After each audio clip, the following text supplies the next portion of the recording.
ಮುಸಲ್ಮಾನರನ್ನ ಅಡ್ಜಸ್ಟಲ್ಲಿ ಇಡಬೇಕಂದ್ರೆ ಸಂಸ್ಕೃತಿ ಬರಬೇಕು. ಸಿಎಂ ಆದಿತ್ಯನಾಥ್ ಯೋಗಿ ಆದಿತ್ಯನಾಥ್ ರೀತಿ ಆಡಳಿತ ಮಾಡಬೇಕು. ಇವ್ರಿಗೆ ದಮ್ ಇದೆಯಾ ಅಂತಲೂ ಕೂಡ ಕೇಳಿದ್ದಾರೆ. ಯಾರು ಪ್ರತಾಪ್ ಸಿಂಹ ರೀ ದಮ್ ಇರೋದಕ್ಕೆ 16ನೇ ಬಡ್ಜೆಟ್ ಮಂಡಿಸ್ತಿರೋದು ಪ್ರತಾಪ್ ಸಿಂಹ.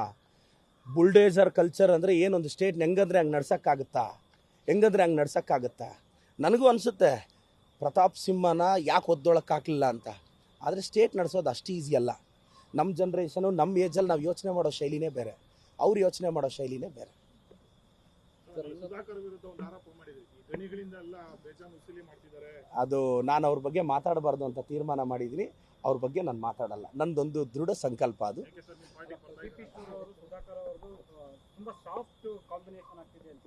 ಹಂಗೇನಿಲ್ಲ, ನಾನು ಅಭಿವೃದ್ಧಿ ಬಗ್ಗೆ ಮಾತ್ರ ಮಾತಾಡ್ತೀನಿ. ನನ್ನ ಈಕ್ವಲೆಂಟ್ ಅವ್ರ ಬಗ್ಗೆ ಮಾತಾಡಬೇಕು ಅಂತ ನನ್ನ ಅಭಿಪ್ರಾಯ.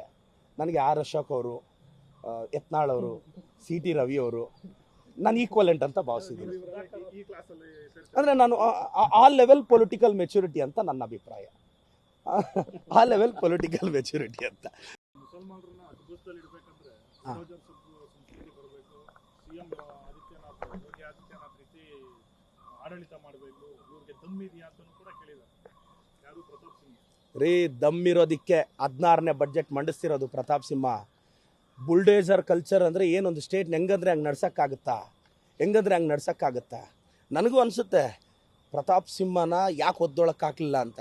ಆದರೆ ಸ್ಟೇಟ್ ನಡೆಸೋದು ಅಷ್ಟು ಈಸಿ ಅಲ್ಲ.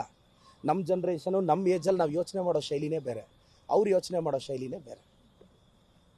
ಸುಧಾಕರ್ ವಿರುದ್ಧ ಒಂದು ಆರೋಪ ಮಾಡಿದ್ರು, ಈ ಗಣಿಗಳಿಂದ ಎಲ್ಲ ಬೇಜಾನ್ ವಸೂಲಿ ಮಾಡ್ತಿದ್ದಾರೆ. ಅದು ನಾನು ಅವ್ರ ಬಗ್ಗೆ ಮಾತಾಡಬಾರ್ದು ಅಂತ ತೀರ್ಮಾನ ಮಾಡಿದ್ದೀನಿ. ಅವ್ರ ಬಗ್ಗೆ ನಾನು ಮಾತಾಡಲ್ಲ. ನಂದೊಂದು ದೃಢ ಸಂಕಲ್ಪ ಅದು.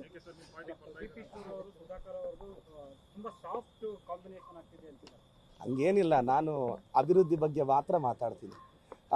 ನನ್ನ ಈಕ್ವಲೆಂಟ್ ಅವ್ರ ಬಗ್ಗೆ ಮಾತಾಡಬೇಕು ಅಂತ ನನ್ನ ಅಭಿಪ್ರಾಯ. ನನಗೆ ಆರ್ ಅಶೋಕ್ ಅವರು, ಯತ್ನಾಳ್ ಅವರು, ಸಿ ಟಿ ರವಿ ಅವರು ನಾನು ಈಕ್ವಲೆಂಟ್ ಅಂತ ಭಾವಿಸಿದ್ದೀನಿ. ಅಂದರೆ ನಾನು ಆಲ್ ಲೆವೆಲ್ ಪೊಲಿಟಿಕಲ್ ಮೆಚುರಿಟಿ ಅಂತ ನನ್ನ ಅಭಿಪ್ರಾಯ. ಆಲ್ ಲೆವೆಲ್ ಪೊಲಿಟಿಕಲ್ ಮೆಚುರಿಟಿ ಅಂತ. ಮುಸಲ್ಮಾನರನ್ನ ಅಡ್ಜಸ್ಟಲ್ಲಿ ಇಡಬೇಕಂದ್ರೆ ಸಂಸ್ಕೃತಿ ಬರಬೇಕು. ಸಿಎಂ ಆದಿತ್ಯನಾಥ್ ಯೋಗಿ ಆದಿತ್ಯನಾಥ್ ರೀತಿ ಆಡಳಿತ ಮಾಡಬೇಕು. ಇವ್ರಿಗೆ ದಮ್ ಇದೆಯಾ ಅಂತಲೂ ಕೂಡ ಕೇಳಿದ್ದಾರೆ. ಯಾರು ಪ್ರತಾಪ್ ಸಿಂಹ ರೀ ದಮ್ ಇರೋದಕ್ಕೆ 16ನೇ ಬಡ್ಜೆಟ್ ಮಂಡಿಸ್ತಿರೋದು ಪ್ರತಾಪ್ ಸಿಂಹ. ಬುಲ್ಡೇಸರ್ ಕಲ್ಚರ್ ಅಂದರೆ ಏನೊಂದು ಸ್ಟೇಟ್ ಹೆಂಗಂದ್ರೆ ಹಂಗೆ ನಡ್ಸೋಕ್ಕಾಗುತ್ತಾ. ನನಗೂ ಅನಿಸುತ್ತೆ ಪ್ರತಾಪ್ ಸಿಂಹನ ಯಾಕೆ ಒದ್ದೊಳಕ್ಕಾಗಲಿಲ್ಲ ಅಂತ. ಆದರೆ ಸ್ಟೇಟ್ ನಡೆಸೋದು ಅಷ್ಟು ಈಸಿ ಅಲ್ಲ. ನಮ್ಮ ಜನ್ರೇಷನು ನಮ್ಮ ಏಜಲ್ಲಿ ನಾವು ಯೋಚನೆ ಮಾಡೋ ಶೈಲಿನೇ ಬೇರೆ, ಅವ್ರು ಯೋಚನೆ ಮಾಡೋ ಶೈಲಿನೇ ಬೇರೆ. ಸುಧಾಕರ್ ವಿರುದ್ಧ ಒಂದು ಆರೋಪ ಮಾಡಿದ್ರು, ಈ ಗಣಿಗಳಿಂದ ಎಲ್ಲ ಬೇಜಾನ್ ವಸೂಲಿ ಮಾಡ್ತಿದ್ದಾರೆ.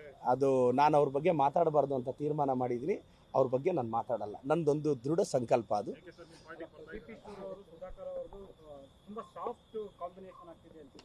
ಹಂಗೇನಿಲ್ಲ, ನಾನು ಅಭಿವೃದ್ಧಿ ಬಗ್ಗೆ ಮಾತ್ರ ಮಾತಾಡ್ತೀನಿ. ನನ್ನ ಈಕ್ವಲೆಂಟ್ ಅವ್ರ ಬಗ್ಗೆ ಮಾತಾಡಬೇಕು ಅಂತ ನನ್ನ ಅಭಿಪ್ರಾಯ. ನನಗೆ ಆರ್ ಅಶೋಕ್ ಅವರು, ಯತ್ನಾಳ್ ಅವರು, ಸಿ ಟಿ ರವಿ ಅವರು ನಾನು ಈಕ್ವಲೆಂಟ್ ಅಂತ ಭಾವಿಸಿದ್ದೀನಿ. ಅಂದರೆ ನಾನು ಆಲ್ ಲೆವೆಲ್ ಪೊಲಿಟಿಕಲ್ ಮೆಚುರಿಟಿ ಅಂತ ನನ್ನ ಅಭಿಪ್ರಾಯ. ಆಲ್ ಲೆವೆಲ್ ಪೊಲಿಟಿಕಲ್ ಮೆಚುರಿಟಿ ಅಂತ.